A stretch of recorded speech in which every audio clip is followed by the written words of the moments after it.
السلام علیکم ورحمۃ اللہ. خان صاحب, امید ہے آپ خیریت سے ہوں گے, لیکن ہم اتنی خیریت میں نہیں ہیں, ہم بہت پریشان ہیں. میں یو کے سے لینکشائر سے ڈاکٹر عصمت رانا بول رہی ہوں. میری بہت ساری فیملی یہاں ہے, اکثر ڈاکٹرز ہیں, انجینئرز ہیں.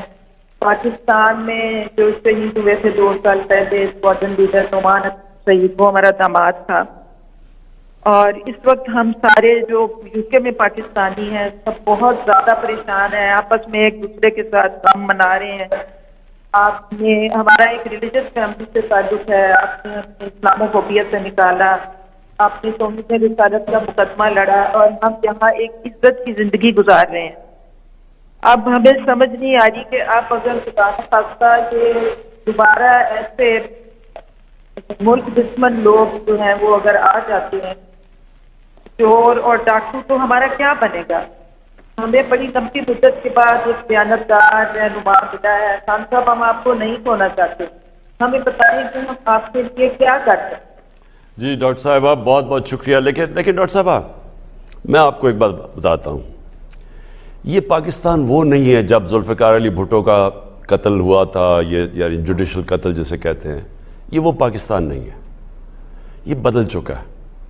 اس کی جو یوتھ ہے, جو نوجوان ہیں, جن کا میں نے شروع میں پروگرام میں جن سے بات کی تھی, یہ وہ نوجوان نہیں جو ہمارے زمانے میں 70s میں جب ہم ان کی عمر میں تھے.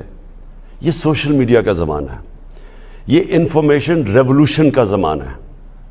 یہاں سب کو سمجھ آ گئی ہے کیا ہو رہا ہے. یہ جو سازش ہوئی ہے, اور اتنی بے شرمی سے سازش ہوئی ہے, یہ ساری قوم کو پتہ چل گیا ہے. میں یہ چاہتا ہوں کہ قوم صرف اس سازش کے خلاف پرامن احتجاج کرے. سب سے بڑے یہ جو سازشی لوگ ہیں, یہ جو کرپٹ لوگ ہیں, یہ جو ٹولہ ہے, جو میڈیا کے اوپر پیسہ کھلا کے, جھوٹی خبریں نکال کے, یہ جو پروپیگنڈا کر کے, اور میڈیا کے اوپر بڑا پیسہ چلا ہے. آپ کو جو آج سارا میڈیا دیکھ رہے ہیں, آپ سب کو پتہ ہے کہ کون سا میڈیا ہاؤس کدھر کھڑا ہے. جو میڈیا ہاؤس ان چوروں کے ساتھ کھڑا ہے, آپ کو پتہ ہے ان کے اوپر پیسہ چلا ہے. کسی غلط فہمی میں نہ رہنا. یہ کوئی جا سکتا ہے ان لوگوں کے ساتھ؟ 30 سال سے ان کے اوپر جو ساری جو ایک دوسرے کے متعلق کیا کہتے تھے, ان کی ذرا سٹیٹمنٹس پڑھیں ایک دوسرے کے متعلق. جتنا انہوں نے ایک دوسرے کو برا بھلا کہا ہے, چور کہا ہے, کیسز بنائے ہیں, ان کو میں نے نہیں کہا ان کو. تو قوم نے یہ برداشت نہیں کرنا. میں صرف یہ چاہتا ہوں کہ قوم آج احتجاج کرے, کل احتجاج کرے. صرف میں چاہتا ہوں کہ ساری دنیا کو پتہ چلے کہ زندہ قوم ہے. یہ جو اس طرح کی انہوں نے سازش کی ہے بیرون ملک اپنی چوری بچانے کے لیے, اپنے مفادات کے لیے, قوم اس کے خلاف نکلے. میں سمجھتا ہوں پاکستان وہ ملک ہے جو اب کبھی بھی وہ پرانے زمانے میں نہیں جانے لگا. آپ بے فکر ہو جائیں. یہ جو کل بھی میرا پلان بنا ہوا ہے, میں آپ کو انشاءاللہ اسمبلی میں ان کو شکست دے کے دکھاؤں گا, آپ فکر نہ کریں. مجھے کرکٹ سے خیر زیادہ نوجوان تو ینگ اس تب پیدا نہیں ہوئے تھے, لیکن میں ہمیشہ آخری گیند تک مقابلہ کرنے والا کیپٹن تھا, اور کبھی ہار نہیں مانتا میں. یہ جو سازش ہوئی ہے, یہ تب سے میں پلاننگ کر رہا ہوں کہ میں نے ان کا کیسے مقابلہ کرنا ہے, اور انشاءاللہ کل آپ دیکھیں گے کہ میں ان کا کیسے مقابلہ کرتا ہوں. میں آپ سب کے لیے لیکن یہ کہنا چاہتا ہوں کہ دیکھیں, آپ نے اس کا احتجاج ضرور کرنا ہے. میں چاہتا ہوں کہ میری قوم زندہ ہو. کوئی اور ایک زندہ ملک ہوتا ہے جدھر اس طرح کی چیز ہوتی تو قوم نے سڑکوں پہ ہونا تھا. میں صرف آپ سے یہ چاہتا ہوں پرامن احتجاج. میں پھر سے کہتا ہوں کہ آپ کو آج اور کل سڑکوں پہ نکل کے احتجاج کرنا چاہیے. کوئی پارٹی آپ کو نہ نکالے, آپ کا ضمیر آپ کو نکالے. آپ اپنی ملک کی وجہ سے, اپنے ملک کی, اپنے بچوں کے مستقبل کی وجہ سے نکلیں کہ یہ چور باہر سے مل کے پہلے ڈاکو پاور میں کیوں آنا چاہتے ہیں, اپنے کرپشن کیسز ختم کرنے. اربوں روپے کیسز ہیں ان کے, ہم نے نہیں بنائے, ان کے اپنے دور کے بنے ہوئے ہیں, اور صرف یہ غداری ملک سے کریں اپنی ذاتی مفادات کے لیے. اس لیے آپ کو سب کو نکلنا چاہیے, بتانا چاہیے کہ ہم زندہ قوم ہیں. جہاں تک آپ نے بتایا غداری کا مقدمہ, میں اپنے وکیلوں کے ساتھ آج سارا دن بیٹھا ہوں. ہمارا پلان بنا ہوا ہے. ہم کسی صورت اس طرح کی جو انہوں نے ہمارے ملک کے ساتھ غداری کی ہے, وہ کسی صورت ہم نہیں جانے دیں گے اس کو. ان کے اوپر ایک ایک کے اوپر ہم کیس کریں گے. لیکن میں وکیلوں کے ساتھ دیکھ رہا ہوں کہ اس کا بہترین طریقہ کیوں ہے, کیونکہ ہم نے قانون بھی دیکھنا ہے. تو وہ ہم دیکھ رہے ہیں, آج رات تک ہم فیصلہ کریں گے کہ ہم نے کس طرح کا لیگل ایکشن لینا ہے. پرائم منسٹر صاحب, سوشل میڈیا سے ایک سوال آیا ہے, کچھ لوگ جو ہیں ہماری افواج کو سوشل میڈیا کے اوپر تنقید کر رہے ہیں, اس پہ آپ کی کیا رائے ہے؟ آپ ان لوگوں کو کیا کہنا چاہیں گے جو اپنی فوج کے حوالے سے سوشل میڈیا پر تنقید کر رہے ہیں؟ دیکھیں میرے پاکستانیوں, ایک چیز یاد رکھنا, آج اس ملک کو دو ایسی فورسز ہیں جو اس کو اکٹھا رکھ رہی ہیں. ایک ہے پاکستان کی فوج, کیونکہ پاکستان کی فوج ہمیں فخر ہے, ایک مضبوط فوج ہے, پروفیشنل آرمی ہے. وہ ایک ملک کو اکٹھا رکھ رہی ہے, کیونکہ جس طرح کے ہمارے دشمن ہیں وہ پوری کوشش انہوں نے کرتے رہے ہیں کہ ملک 3 حصوں میں ہو جائے, ٹوٹ جائے. تو ایک مضبوط فوج اس ملک کے لیے بہت ضرورت ہے.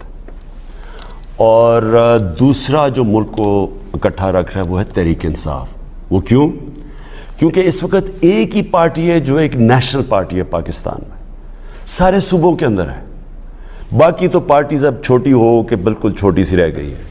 ایک وقت ہوتا تھا کہ وہ کہتے تھے جی بے نظیر ملک کی زنجیر, وہ تھی پیپلز پارٹی, سارے ملک میں تھی. آج اب حالات دیکھ لیں ان پارٹیز کی, ختم ہو گئی.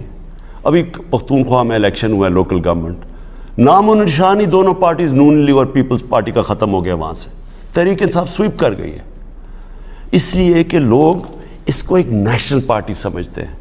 یہ سارے ملک کو ریپرزینٹ کرتی ہے. تو یہ دونوں کے فورسز کے خلاف یہ سازش, یہ ہے ہی پاکستان کے خلاف سازش. کمزور یہ کرنا چاہتی ہے کہ ایک تحریک انصاف کو کسی طرح اگر مجھے ہٹائیں اور یہ پارٹی کو کمزور کریں, گورنمنٹ کو کمزور کریں. اور دوسرا کہ پاکستانی فوج کے خلاف کسی طرح لوگ متنفر ہو جائیں. ہمیں اس فوج کی بہت ضرورت ہے, انہیں بڑی قربانیاں دی ہیں ہمارے لیے, قربانیاں ہر روز دے رہے ہیں. میں سب سے چاہتا ہوں کسی قسم کی تنقید اپنی فوج کی نہ کریں. اگلے کالر ہمارے ساتھ. جی السلام علیکم. جی السلام علیکم. لگتا ہے کہ ہماری آواز نہیں جا رہی. آپ نمبر میں لا رہے ہیں 051-922-4900 اور آپ کی کالز آ رہی ہیں. براہ راست آپ بات کر رہے ہیں وزیر اعظم پاکستان عمران خان صاحب سے. کالر اب ہمارے ساتھ ہیں. جی السلام علیکم. ہیلو. جی کیا نام ہے جی آپ کا, کہاں سے بات کر رہے ہیں آپ؟ ڈسکشن ہو رہی ہے. جی آپ کی آواز آ رہی ہے. جی آپ مخاطب ہیں وزیر اعظم عمران خان صاحب سے. جی ڈسکشن ہو رہی ہے. اچھا چلیں آپ دوبارہ کوشش کر لیں, پھر ہم اس مسئلے کو ٹھیک کرتے ہیں. زمانے کے انداز بدلے گئے, نیا راگ ہے پر ساز بدلے گئے. خرد کو غلامی سے آزاد کر, جوانوں کو پیروں کا استاد کر. ٹیلی فون نمبر ہے 051-922-4900. اور سوشل میڈیا پر ایک اور سوال آیا ہے کہ اپوزیشن کہتی رہی ہے, پہلے دن سے ہی کہتی رہی ہے کہ آپ اکانومی جو ہے اس کو ٹھیک طرح سے نہیں چلا رہے, اور ان کے مطابق تحریک عدم اعتماد لانے کی وجہ یہ مہنگائی اور یہ اکانومی کا گر جانا ہے. اس پہ آپ کیا کہیں گے؟ دیکھیں سب سے پہلے تو میں پھر سے چاہتا ہوں کہ ماہرین بیٹھیں, اکانومی کے ماہرین بیٹھیں اور وہ موازنہ کریں کہ یہ 3.5 سال کے دور میں تحریک انصاف نے کیا کیا اور اس سے پہلے جو 10 سال یہ دونوں پارٹیز کرتی رہی ہیں انہوں نے کیا کیا.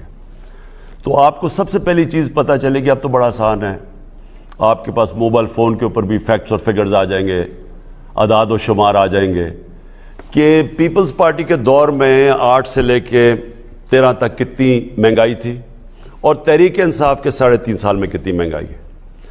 آپ حیران ہوں گے آپ کہ ان کے دور میں زیادہ مہنگائی تھی.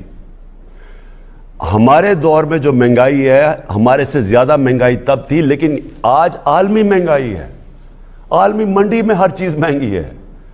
تیل کی قیمت آسمانوں پہ ہے, اس کی وجہ سے بجلی کی قیمت بڑھتی ہے. اس کے علاوہ یہ جو گھی ہے, گھی دگنی سے بھی زیادہ اس کی قیمت ہو گئی ہے. دالوں کی قیمت دگنی ہو گئی ہے.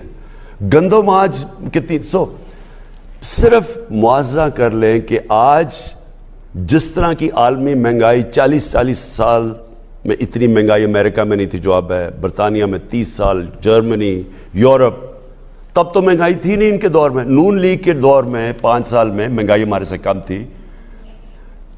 اس سے تقریباً 3 گنا کم پیٹرول کی، ڈیزل کی تیل کی قیمت تھی. تیل جب بڑھتا ہے سب کچھ بڑھ جاتا ہے. تو اس لیے ایک تو یہ چیک کریں. پھر دوسرا میں اپنی ساری قوم کے سامنے رکھنا چاہتا ہوں، پاکستان میں تاریخی ایکسپورٹس ہوئی. ملک تو آگے بڑھتا ہی تب ہے جب اس کی ایکسپورٹس بڑھے. تاریخی ایکسپورٹس پچھلے 5 سال میں ہمارے آنے سے پہلے ایکسپورٹس 0% بڑھی نہیں. جو بھی نون لیگ کا پہلا دور تھا کوئی ایکسپورٹس نہیں بڑھی. پیپلز پارٹی کے دور پھر بھی بڑھی. ہمارے دور میں تاریخی ایکسپورٹس بڑھی. ہماری ٹیکس کلیکشن تاریخی ہے. کیوں ٹیکس کلیکشن؟ لوگوں نے اتنا ٹیکس دیا ہے کیونکہ لوگوں کو اعتماد ہے کہ عمران خان پیسہ چوری کرتا نہیں ہے، ان کا ٹیکس کا پیسہ ان پہ لگائے گا. جو بھی ہم نے پیٹرول اور ڈیزل اور بجلی کی قیمت کم کیا، ہم نے 250 ارب روپیہ جو ہم نے مزید زیادہ ٹیکس کا اکٹھا کیا تھا ہم نے عوام پہ لگا دیا. اور اوورسیز پاکستان نے تاریخی ریمیٹنسز بھیجی ہیں، یعنی وہاں سے جو ڈالر آئے ہیں وہ کیوں بھیجے ہیں؟ کیونکہ ان کو پتہ ہے کہ عمران خان یہاں سے پیسہ چوری کر کے وہ یہاں ڈالر بھیجے اور وہ چوری کر کے، جس طرح پہلے ان کے جو بڑے بڑے محلات ہیں باہر، یہاں سے چوری کر کے پیسہ باہر نہیں بھیجے گا. اس لیے وہ بھیج رہے ہیں. اعتماد ہے اس گورنمنٹ پہ. میں چیلنج کرتا ہوں کہ کوئی بھی معیشت کا ایکسپرٹ بیٹھ جائے، صرف موازنہ کر لے کہ ان کے دور میں کیا ہوا اور ہمارے دور میں، اور میں آپ کو یقین دلاتا ہوں کبھی بھی وہ چیزیں نہیں ہوئی جو ہمارے دور میں ہوئی ہیں.